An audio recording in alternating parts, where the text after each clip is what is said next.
छोटी सी गांव में मोहन अपनी बूढ़ी माँ के साथ रहता था। मोहन बड़ा ही आलसी और कामचोर था। वो दिन भर बस घर पर आराम किया करता था और उसकी बूढ़ी माँ लोगों के यहाँ झाड़ू पोछे का काम किया करती थी। सुनो बेटा मोहन, अब मेरी उम्र हो गई है, इसलिए अब मुझसे ज्यादा दिन काम नहीं होगा। और तुम हो कि हमेशा आलसी की तरह सोते रहते हो। अरे कोई काम ढूंढ लो, वरना मेरे जाने के बाद पता नहीं तुम्हारा क्या होगा। माँ ऐसी बातें मत करो, आपको कुछ नहीं होगा और मैं जल्दी ही मेरे लिए कोई ना कोई काम ढूंढ ही लूंगा। तेरी ये बात सुनते सुनते मैं बूढ़ी हो चुकी हूँ, लेकिन अभी तक तूने कोई काम नहीं ढूंढा है। ठीक है माँ, मैं थोड़ी देर सो लेता हूँ, उसके बाद मैं काम ढूंढने के लिए चला जाऊँगा। इसका मतलब तू कभी नहीं सुधरने वाला। ऐसा कहकर बूढ़ी माँ वहाँ से चली जाती है और ऐसे ही कई दिन बीत जाते हैं। बेटा मेरी तबीयत बहुत खराब है, अब तू अपने लिए कोई काम ढूंढ ले, वरना मेरे जाने के बाद तू भूखा ही मरेगा। माँ की तबीयत खराब देखकर मोहन थोड़ा दुखी हो जाता है। माँ सच में आज तो आपकी बहुत ज्यादा तबीयत खराब है, आज से आप काम पर मत जाना। अगर बेटा मैं काम पर नहीं जाऊंगी तो अपन खाएंगी क्या? तू तो वैसे भी कोई काम नहीं करता। माँ आप उसकी चिंता मत करो, वो सब मैं देख लूंगा, मैं आज से ही कोई ना कोई काम ढूंढ ही लूंगा। मोहन की ऐसी बातें सुनकर माँ खुश हो जाती है और अपने मन में सोचती है, आज सही समय है मोहन को सही सबक सिखाने का, ताकि ये जिंदगी भर मेहनत करके खाए। शायद आज भगवान ने मेरी सुन ली, जो आज ये मुझसे ऐसी बातें कर रहा है। क्या हुआ माँ, क्या सोच रही हो? तू हमेशा बस ऐसी बड़ी बड़ी बातें ही करता है, तूने आज तक कोई काम नहीं ढूंढा। लगता है मुझे ऐसे ही तड़प तड़प के मरना होगा। माँ की ऐसी बातें सुनकर मोहन को गुस्सा आ जाता है। अब माँ आप देख लेना, आज मैं बिना कोई काम करे वापस नहीं आऊँगा, आज मैं आपको पैसे लाकर ही दूंगा, मैं आपको कुछ नहीं होने दूंगा।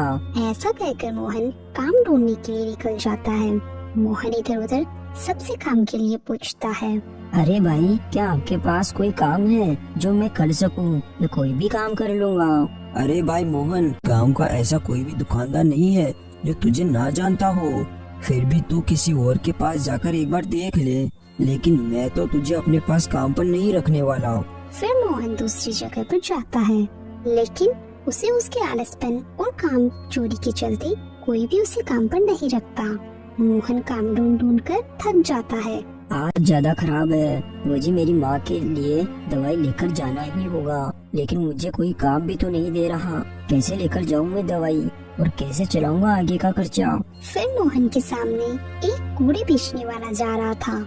उसे देखकर मोहन खुश हो जाता है और उसे समझ आ जाता है कि अब उसे क्या करना है।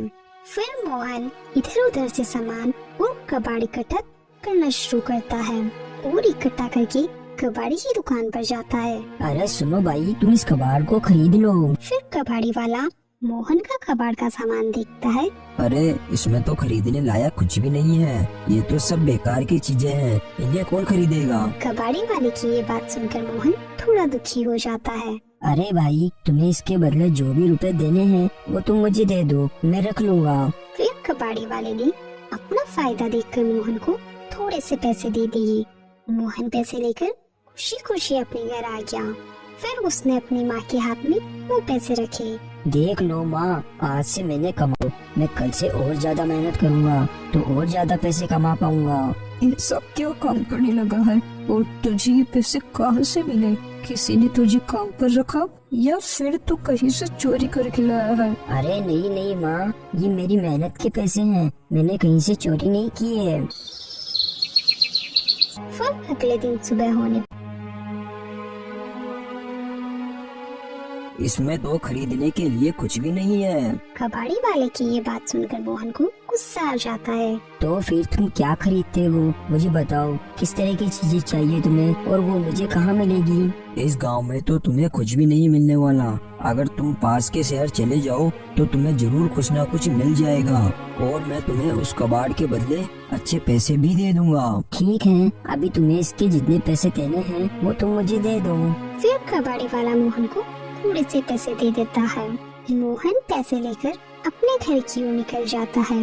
यहाँ गांव में तो मुझे कुछ नहीं मिलने वाला, लेकिन मैं ये गांव छोड़कर शहर भी तो नहीं जा सकता क्योंकि मेरी माँ अब बहुत बूढ़ी हो चुकी है। मैं शहर चला जाऊंगा तो माँ का ध्यान कौन रखेगा, मुझे कोई और काम देखना ही होगा। तभी मोहन के सामने से एक आदमी लकड़ियाँ लेकर जा रहा था, तो उसे देखकर मोहन बहुत खुश हो जाता है। अरे वाह, अब मिल गया मुझे नया काम।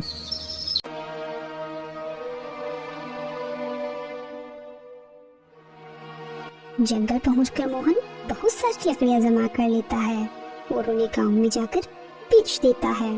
लकड़ियों के बदले मोहन को काफी अच्छे पैसे मिलते हैं। आज से मैं यही काम करूंगा। इस काम में मुझे पैसे भी काफी अच्छे मिल रहे हैं। आज तो मेरी माँ भी बहुत खुश हो जाएगी। खुद से बातें करता हुआ मोहन अपने घर पहुंच जाता है। माँ, आज मैंने बहुत मेहनत की और आज मुझे बहुत अच्छे पैसे मिले हैं। अब देखना माँ, आप जल्दी ही ठीक हो जाओगी।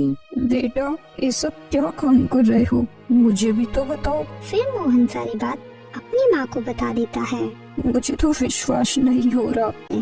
तो उसे कोई चमकती हुई चीज नजर आती है, तो वो उसे उठा लेता है। ये तो एक मामूली सी कांच की बोतल है। मुझे लगा कि ये कोई सोने की चीज है, ये मेरे किसी काम की नहीं। ऐसा कहकर मोहन उस बोतल को फेंक देता है। तभी बोतल से एक जिन बाहर आ जाता है। मेरे आका मैं आपका गुलाम हूँ। अरे कुछ मत करो, तुम्हारा बिगाड़ा है। नहीं मेरे आका, मैं आपको नहीं मार सकता। आपका गुलाम हूँ। आप मुझसे अपनी कोई भी इच्छा पूरी करवा सकते हो। मुझे लगता है जो कहानियाँ मेरे बचपन में माँ सुनाया करती थी वो सच होती है। इसका मतलब मैं कोई सपना नहीं देख रहा हूँ। ये जिन तो सच में मेरा गुलाम है। मैं जो भी चाहूँ इससे करवा सकता हूँ। अरे जिन, क्या तुम मेरी केवल 3 ही इच्छा पूरी करोगे?